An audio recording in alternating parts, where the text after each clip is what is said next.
One of my parents' absolute favorite sayings when I was growing up was that doing the right thing is its own reward. If you just tried really hard to behave, to make good decisions, to honor other people, to be respectful, things would work out on their own. And that you needed no other reward for doing the right thing other than knowing that you had done the right thing. Now that doesn't always ring very true, does it? There are those moments when doing the right thing seems like the fast way to get your own self in trouble. The moments when you choose to tell the truth, instead of coming up with a convenient little white lie to mask your own guilt and involvement in an awkward scenario. I can think of plenty of examples of taking responsibility for spilling things or knocking things over in my house as a child that I could have blamed on the dogs, but didn't. And doing the right thing was about the extent of the reward that I got. It's a cliche, this phrase, and it's one that we hear often, that we repeat often, and it's one that from a certain point of view seems to be at the very center of this story that we've just heard. This one that no doubt many, if not all of us, have heard more than once in our lives. The story of a man named Daniel. And him being put in a lion's den because he dared to follow his God even in the face of an unjust law that prohibited him from praying to anybody other than the king. But let's rewind it. Let's get a little bit more of Daniel's life story. Daniel was an exile. Daniel was from Israel. He was captured as his city, Jerusalem, fell to the Babylonian army. He was dragged off effectively as a slave to go serve in the palace of the Babylonian king, where Daniel then proceeded to distinguish himself over and above many of his colleagues with his faithful service to the king, with his intelligence and his wisdom and his insight. And he climbed the ranks, so to speak. He kept getting promoted up and over above many of those Babylonians. And then when the Persians took over Babylon, the Persian counterparts of his, these other servants in the house of the king. He kept rising up through the ranks over the years, and people hated him for it. This story of plotting against Daniel doesn't begin in a vacuum. It doesn't start with somebody having an evil thought one day out of the blue. It's the culmination of, indeed, decades of resentment harbored against Daniel for having consistently done the right thing for the sake of doing the right thing. And now we get to the story that we all know, about how finally these others have had it to hear with Daniel.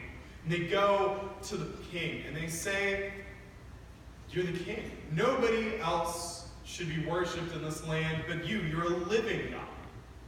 So if you just put that in writing, make it a law, no one can do anything about it because of the way that our laws work. This can't be revoked."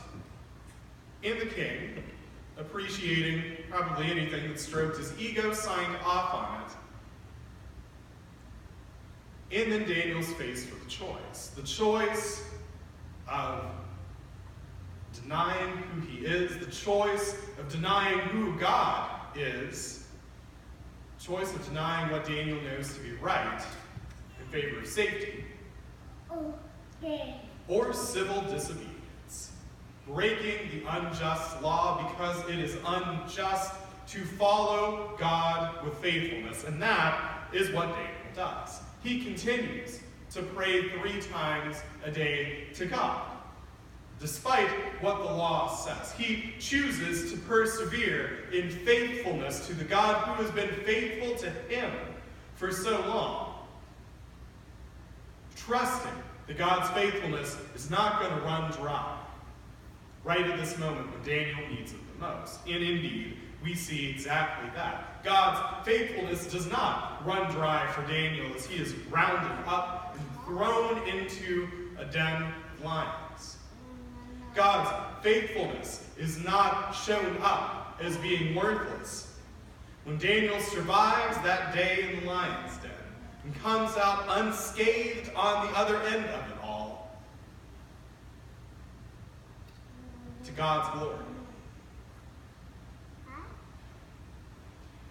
There's much to celebrate here. There's much to hang on to here. We see in this story of Daniel a tremendous witness to the saving power of our God. We see in this story a powerful testament to the never-ending faithfulness of God toward God's people.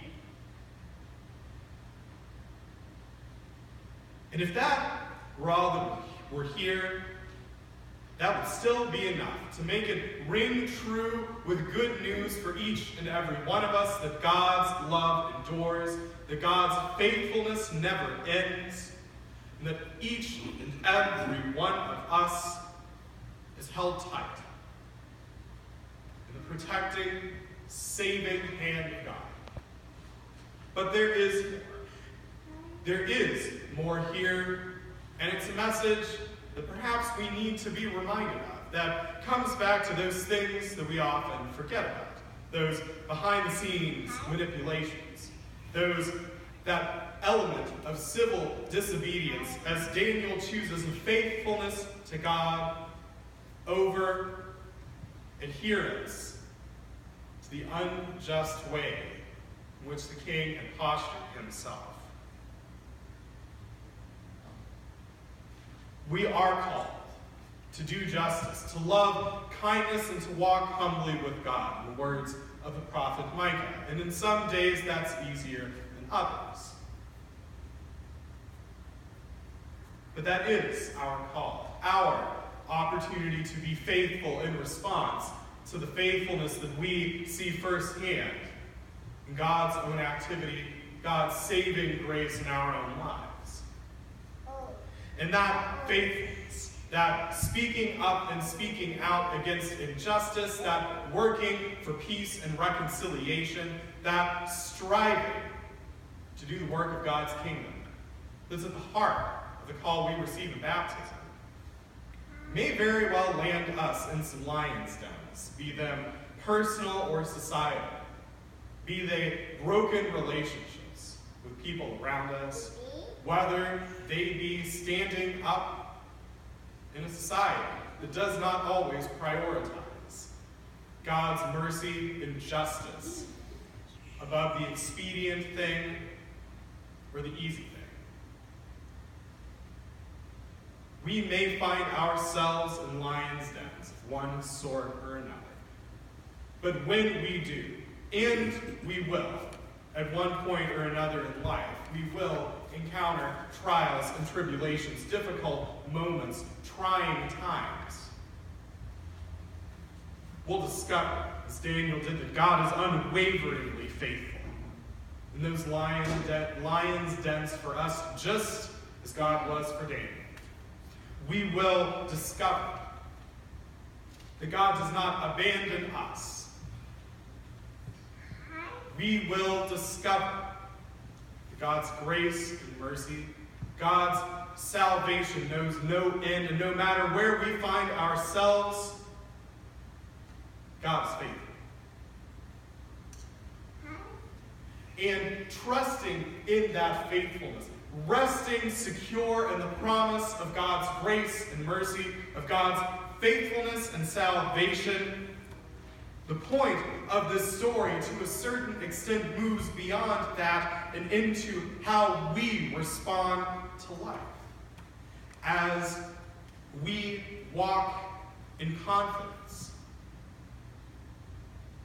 that God's faithfulness doesn't end, enabling us to adhere in faithfulness to God, to continue working and striving for for justice and peace, to continue loving those, even those whom society says do not deserve love, continuing to show grace and mercy to those around us, in our lives and in the world.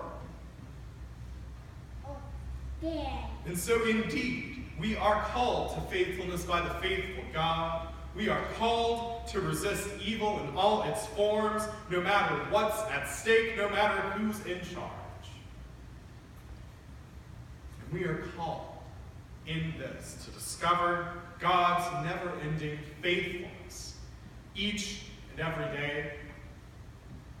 And we're called to proclaim it, not just with our mouths, not just with the words that we speak, the things that we share on our social media or in conversations, but with the way we live.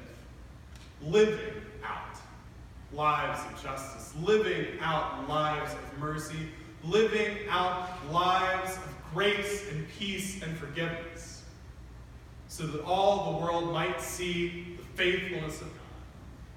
And it's that faithfulness which we encounter today with this font and these waters of baptism, is God's promise. It's joined with this water as we see and celebrate in Mila's life and in all of our lives God's revelation of that faithfulness. God's love, God's mercy is for Mila. God's love and mercy is for each and every one of us. And that faithful God shall bring us down to a person, together into God's kingdom, today and always, no matter where we find ourselves, no matter the difficulties we go through. Life may be long, but God's faithfulness is even longer.